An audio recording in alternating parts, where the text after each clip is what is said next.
Halo rekan-rekan, kembali lagi bersama kami di Fadhul Qorib Channel. Channel yang selalu membahas persoalan-persoalan hukum dalam bahasa yang sederhana. Sebelum lanjut menonton video ini, bagi kalian yang baru mampir di channel ini, jangan lupa untuk mendukung channel ini dengan cara subscribe, like, share, dan komen.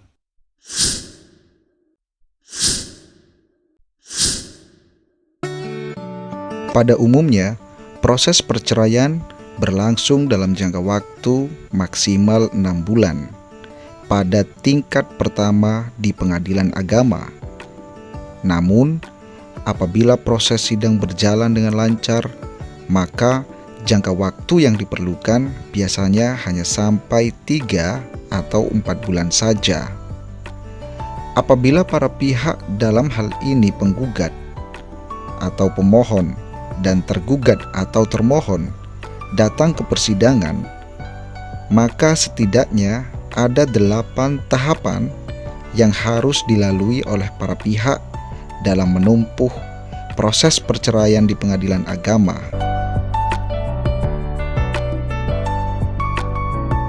Tahap yang pertama, mediasi. Mediasi adalah upaya yang dilakukan untuk mendamaikan pasangan suami istri yang ingin bercerai. Mediasi ini sendiri dasar hukumnya adalah Peraturan Mahkamah Agung Nomor 1 Tahun 2008. Pada tahap ini, kedua belah pihak harus datang ke pengadilan. Kalau memang tidak bisa datang secara langsung, maka para pihak bisa memberikan kuasa kepada pengacara.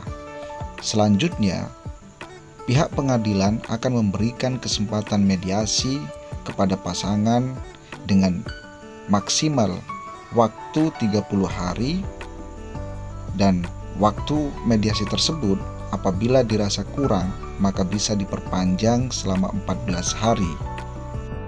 Dan ketika mediasi berhasil, maka penggugat atau pemohon akan menarik gugatannya dan hakim memutuskan kalau perkara sudah selesai.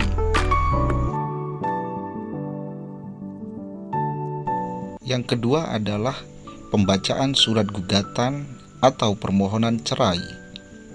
Ketika mediasi yang dilakukan oleh hakim tidak berhasil, maka tahapan sidang berikutnya adalah pembacaan surat gugatan. Pembacaan surat gugatan dilakukan oleh pihak penggugat atau bisa pula dianggap dibacakan di persidangan. Pada tahap ini, pihak pengadilan memberi kesempatan penggugat untuk mengubah, menarik, atau mempertahankan isi gugatannya. Tahap yang ketiga adalah jawaban tergugat atau termohon atas gugatan cerai.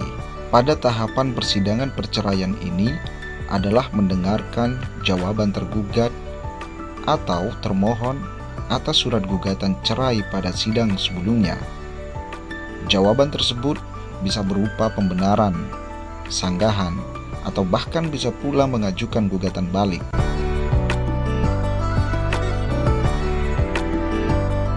Tahap yang keempat adalah replik oleh penggugat atau pemohon.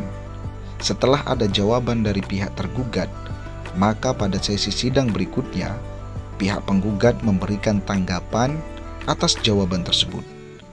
Pada tahapan ini, pihak penggugat bisa menerima jawaban dari tergugat atau bisa pula mempertahankan gugatan cerainya.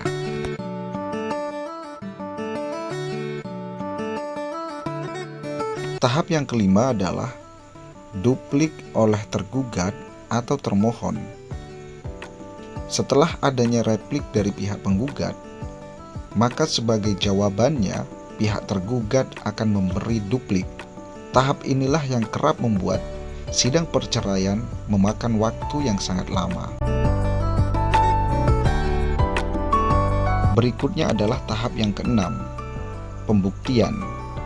Ketika sampai pada tahap duplik, tidak ada kesepakatan antara penggugat dan tergugat, maka hakim memberi kesempatan masing-masing pihak untuk melakukan pembuktian.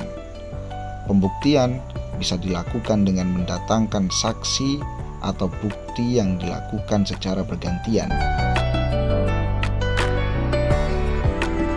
Tahap yang ketujuh adalah kesimpulan masing-masing pihak.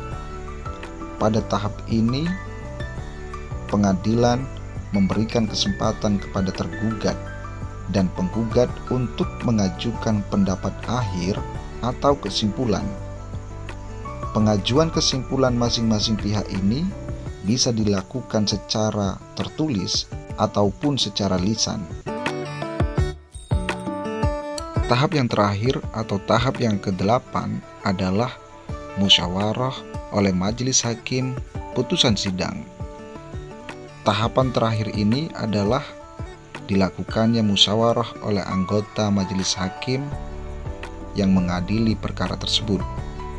Dari hasil musyawarah tersebut, hakim akan membacakan putusan yang diambil terkait sengketa yang tengah menimpa antara pihak penggugat dengan tergugat atau dengan termohon.